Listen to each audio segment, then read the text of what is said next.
네, 요즘 안 그래도 국내 증시 분위기가 좀 무거운데요. 개인 투자자들의 마음을 힘들게 하는 사건들이 연이어 발생했습니다. 바로 경영진의 먹튀 논란인데요. 지난달 카카오페이에 이어 연초부터 오스템 임플란트의 횡령 사태까지 밝혀지면서 개인 투자자들의 속이 타고 있습니다. 관련 내용 인사이트K 연구소 배종찬 소장과 함께 자세히 짚어봐야겠습니다. 안녕하세요. 안녕하십니까?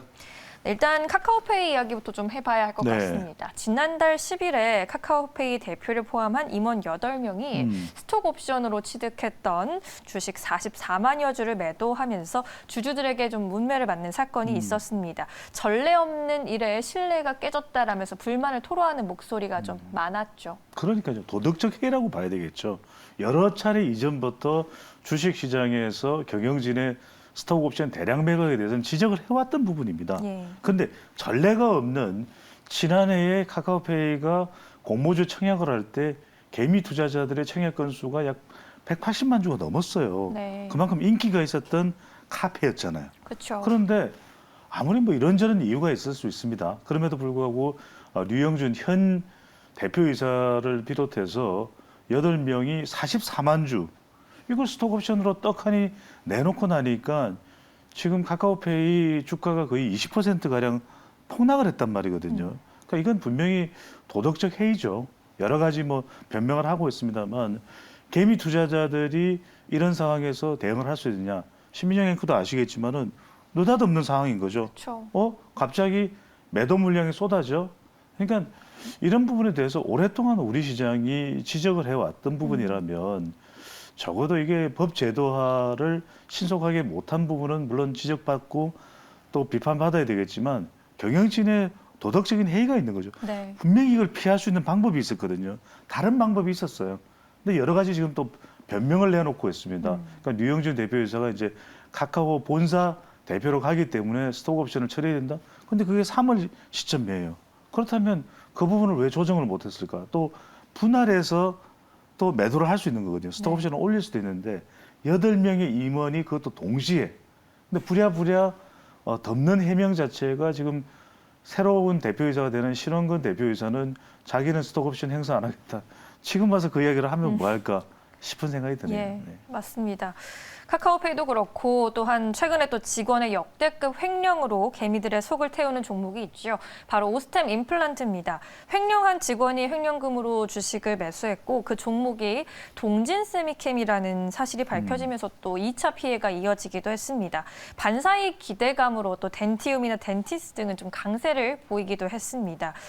이런 역대급 횡령 사건이 있었어요. 또 어떤 일이었나요? 이 부분은 이제 회계적 치약으로 봐야 될 것 같아요. 이런 일들이 빈번하게 일어납니다. 근데 예. 바깥으로 공개가 안 되는 이유는 뭘까요? 18억? 10억? 이 정도는 그냥 묻힐 수가 있겠죠. 근데 무려 1,880억입니다. 이게 그러니까 헛웃음이 나오는 거죠. 사람들이. 너무나 투자자들이 네. 허탈해서 이게 1,880억 원이 횡령되는 동안 회사는 뭘 했을까? 그리고 이 이모 씨가 이제 체포가 됐는데 예. 이모 씨가 재무팀장이라면 이 재무팀장 주변에 직원들도 있을 수가 있거든요. 그러니까 그 사람들이 다 입을 꽁꽁 닫고 있었다. 그리고 크로스 체크가 안 됐다. 결국 지금 이제 이 자기가 보유하고 있는 소유하고 있는 파주에 있는 다세대 건물에서 붙잡혔어요. 그러니까 이제 세입자를 내보내고 본인이 살고 있는 집 아닌 다른 쪽에 이제 은신을 하고 있었던 것이죠. 결국 체포됐는데 물론 뭐 배우자가 그렇겠죠. 이제 배우자가 또 가족이 직계 가족이 숨겨주는 것은 범죄가 아닙니다. 네. 그런데 아무리 그래도 이게 천인공노할 일인데 부인은 터무니없게 모르겠다. 남편이 어디 가는지 모르겠다.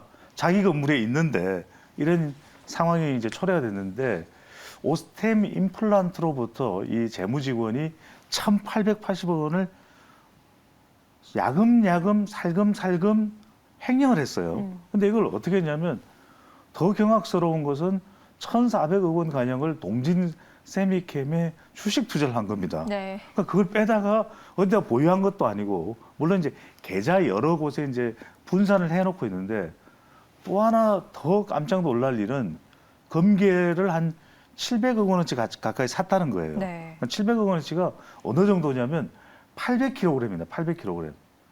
저 같은 사람이 한 8명 있는 건데 어디로 옮긴 거죠? 이것도 지금 오리무중이에요. 네. 근데 더 큰 거는 이게 보도가 안 되는데 주식 투자 1,400억 원이 넘고 검계 700억 원이면 횡령 금액을 넘어요. 그렇죠. 그러면 1,880억 원을 넘는데 이 돈은 어디서 왔느냐? 이러니까 더 못 믿겠다라는 이야기가 나오게 되는데 이러다 보니까 이제 오스템 임플란트가 일단 3일 날 공시를 하면서 거래 정지에 들어갔는데 네. 이 부분도 이제 문제인 것이 과연 어떤 식으로 처리되겠느냐 그렇죠. 상당히 문제가 더 심각한 상태로 부각이 되고 있습니다. 네, 이렇게 오스템 임플란트는 현재 매매가 정지됐습니다. 한국거래소에서는 이렇게 불미스러운 일들로 인한 피해와 또 상장 폐지를 막기 위해서 방침을 마련하겠다라고 전했는데 주주들의 피해를 막기 위해서 한국거래소가 내놓은 방침은 어떤 것들이었을까요? 이전에서부터도 계속 이런 방안들은 나왔었거든요. 뭐냐 하면은 일단 예고를 하겠다. 이 스톡 옵션을 언제쯤 하는 것을 예고하는 방식으로 가겠다. 근데 이걸 왜 안 했을까 지금까지? 그러니까 언제쯤 대량으로 쏟아진다는 거 알아도 개미 투자자들 미리 피할 수 있거든요. 미리 팔아서 미연에 방지를 할 수 네. 있을 텐데 이게 안 되는 이유는 여전히 개미 투자자들의 이익보다는 오히려 대주주나 경영진의 이해를 더 앞서는 구조가 만들어져 있다는 것이 우리 주식시장의 특징이에요. 이 부분을 계속해서 해소하라고 여러 차례 이야기를 하고 있고 이런 부분을 보기 때문에 아직까지 우리가 신흥국 주식시장에 머물러 있는 것 아닌가 이런 평가를 받는 것이고 또 하나는 이제 이 경영진에게 한국거래소에서의 이야기는 뭐냐면 이 주식 이 매각을 자제를 요청하겠다 이야기를 하고 있는데 자제 요청한다고 해서 자제하겠습니까? 그러니까 이거는 수천억 원에 달하는 자기 이익과 관계되는 것이기 때문에 자제가 안 되는 거죠. 이번의 경우에도 류영준 대표이사를 보면 류영준 대표이사가 물량이 제일 많아요. 그러면 자 지난해 어떤 식으로든 본인이 임명받는 것 앞으로 경영진 카카오 본사의 대표이사로 결정이 된 시점이 11월이었다면 11월, 12월, 1월, 2월, 3월 초까지 분산 매도해도 되잖아요. 그렇죠. 분산 매도 와야 하는 거예요. 그러니까 이러다 보니까 도덕적으로 해이가 있다. 아무리 변명을 하고 이미 이제 버스는 떠났으니까 기차는 떠났으니까 신원근 현 대표이사는 보유하겠다. 그게 과연 개미 투자자들의 불만을 잠재우기는 좀 역부족으로 보입니다. 네, 맞습니다. 이렇게 상황이 되자 오스템 임플란트 대표이사가 어제 이런 횡령 사건에 대해서 사과문을 냈습니다. 재무 건전성을 강조하면서 경영에 문제가 없음을 시사했고요. 그럼에도 불구하고 이제 투자자들을 포함해서 ETF 투자자들도 걱정이 큰 상황인데요. 향후 주가 상황이나 시장에는 어떤 영향을 줄까요? 자, 이 부분이 중요합니다. 오스템 임플란트가 주가는 내려갈 수밖에 없을 것으로 보이고 그렇게 전망이 돼요. 오스템 임플란트의 어쨌든 직원이든 경영진이든 회사 자체든 책임이겠죠. 그래서 하나은행을 비롯해서 지금 ETF 펀드에 오스템을 담고 있는 펀드 숫자가 꽤 됩니다. 그렇죠. 이 이제 하나은행부터 당장 이 펀드의 거래를 지금 중단을 한 상태거든요. 왜? 오스템 임플란트의 비율은 뭐 1% 미만이라도 이게 이제 기준 가격이 거래가 다시 재개됐을 때 기준 가격이 내려가면 이게 또 투자자들에게 이제 피해가 갈 수 있는 부분인데 여기서 핵심은 뭐냐? 이미 회계 법인에서 지적을 했어요. 2018년, 19년 감사 보고서에서 이 재무제표가 이상한데 삼척동자도 압니다. 이게 뭐 내부 거래나 잔액이 문제가 있다. 지금 오스템 임플란트의 재무제표가 제대로가 아니다.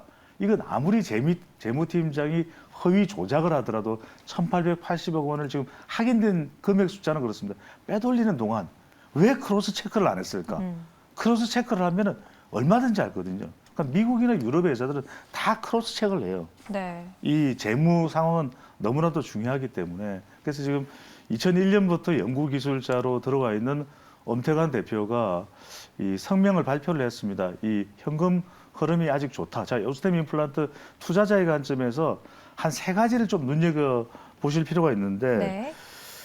일단은 큰 문제는 아니다. 안정적으로 갈 수 있다. 이렇게 이제 대표는 이야기를 하고 있습니다. 첫 번째 이제 재무상의 문제가 발생할 수 있냐, 재무 위기가 초래될 수 있냐, 그건 아닐 것 같아요. 일단 왜냐하면 1,880억 원이 일단 이 이모 씨가 재무팀장이 체포가 됐습니다. 그래서 검계나 또는 다른 계좌로 분산되어 있는 동진 세미컴퓨터 투자 있는 것은 그건 회수하면 되니까 물론 이 투자 손실이 발생한 부분은 어쩔 수 없고 그걸 이제 회수할 수 있는 데다가 더 중요한 것은 지난해 9월 기준으로 한 1,000억 원 정도의 현금 자산이 있거든요. 그다음 네. 해외 법인에 한 1,400억 정도 자산이 있으니까 2,400억 정도면 어느 정도 버틸 수 있다. 그러니까 처음에는 1,880억 원이 횡령되고 나니까 회사의 현금 자산 한 90%가 날아간 거 아니냐 이렇게 했는데 그 정도는 아니고 한 55에서 한 60% 정도 이렇게 예상이 되고 있습니다. 두 번째는 뭐냐? 근데 문제는 이미지 타격이죠. 그렇죠. 이 이미지 타격은 상당히 오래 갈 수가 있는 겁니다. 판매량으로는 오스템 임플란트가 세계 1위지만 이 이미지 타격을 어떻게 극복할 수 있는 방안이 있을지 이건 영향을 받을 수밖에 없고 그러면은 상장 적격성 심사를 통해서 빨리 이 거래가 재개될 수냐 이것도 좀 문제인 게 이 감사 보고서가 2018년, 19년 보고서에서 지적을 했는데 개선을 안 했거든요. 그래서 이 부분도 조금 더 지켜봐야 되겠습니다. 그래서 투자자 관점에서는 매우 유의할 필요가 네. 있습니다.